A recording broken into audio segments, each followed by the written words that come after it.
तो अब देखिए आपका सवाल आ गया 18 नंबर का था, निम्नलिखित में किसका दशमलव प्रसार शांत है। तो पहले आप शांत और अशांत समझ लीजिए, ठीक है। किसी भी संख्या के हर का गुणनखंड में, हर के गुणनखंड में अगर आपको 2 गुना 5 गुना 2 मतलब खाली 2 5 2 5 या खाली 2 2 2 खाली 5 5 5 आवे तो शांत होगा। अगर इसके अलावे कोई संख्या 3 हो, आपको 7 हो, घुस जाता है, 11 घुस जाता है, तो वो आपका अशांत हो जाता है, ठीक है। तो चलिए हम लोग चलते हैं हिसाब से। तो हिसाब में कह रहा है कि इसमें से कौन सा शांत है भैया बता दीजिए। ये नंबर में दिया हुआ है 2/15। तो हम इसको जब बनाएंगे तो आपको लिखना पड़ेगा 2/3 गुना 5 गुना 5 या 15 3 गुना 5। तो अब देखिए इसमें 5 तो आया लेकिन 3 ना आ गया हर के गुणनखंड में। ये आपका आंसर नहीं है, ये अशांत पर है, गलत।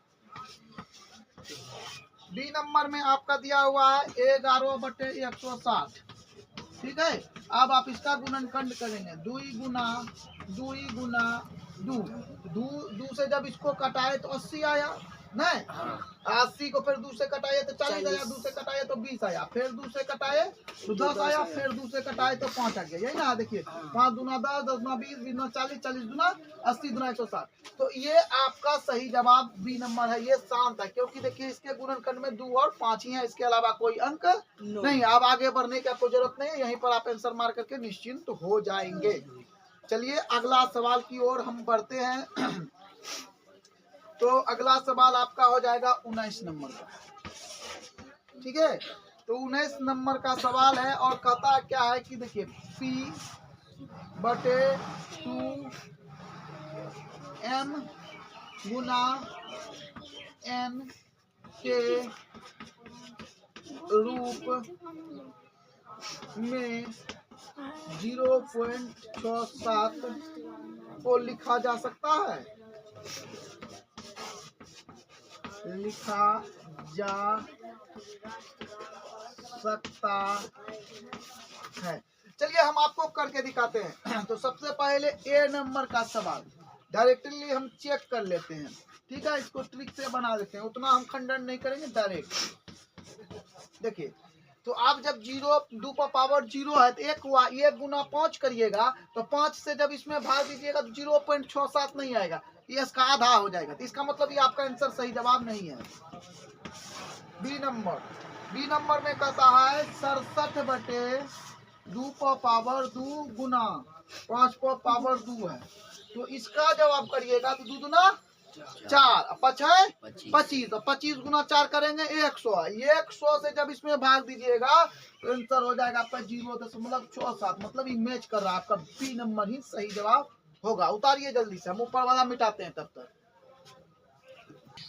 देखिए दोस्तों अब इसका जो है ना आपको कहता है P/Q के रूप में लिखिए।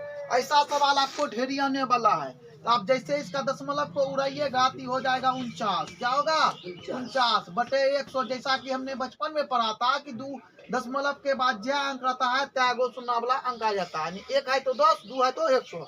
लेकिन यहाँ रेकरिंग है, इसके बाद कोई संख्या नहीं है, 0 है, इसलिए आप यहाँ पर 1 घटा देंगे और आपका आंसर हो गया 49/99। नंबर होगा आपका बी नंबर। देखिए आपका बी ए नंबर आ रहा है, ठीक है। अब हम नीचे वाले को मिटाते हैं, ठीक है।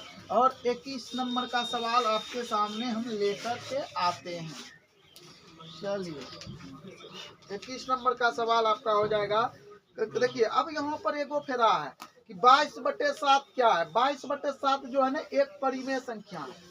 अब यहाँ देखिए नंबर क्या है 21।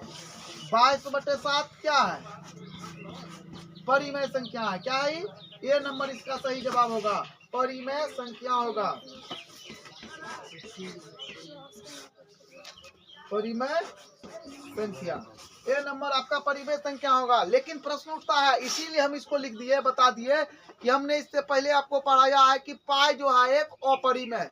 तो पाई एक अपरिमेय है। जब आप क्षेत्रमिति में बनाते हैं तो पाई का मान 22/7 हो जाता है, लेकिन ये पाई 22/7 नहीं होता है, ये 22/7 एक अंक है, इसलिए इसका मान जो है आपको परिमेय संख्या हुआ। अब पाई का मान अलग अलग जगह पर अलग अलग हो जाता है, इसलिए पाई एक अपरिमेय संख्या। आप गांठ मान लीजिए 22/7 परिमेय संख्या है, लेकिन पाई जो है वो अपरिमेय संख्या है। चलिए लॉक कीजिए। हेलो दोस्तों, अगर आपको हमारा वीडियो अच्छा लगता है तो लाइक कमेंट शेयर जरूर करें। धन्यवाद।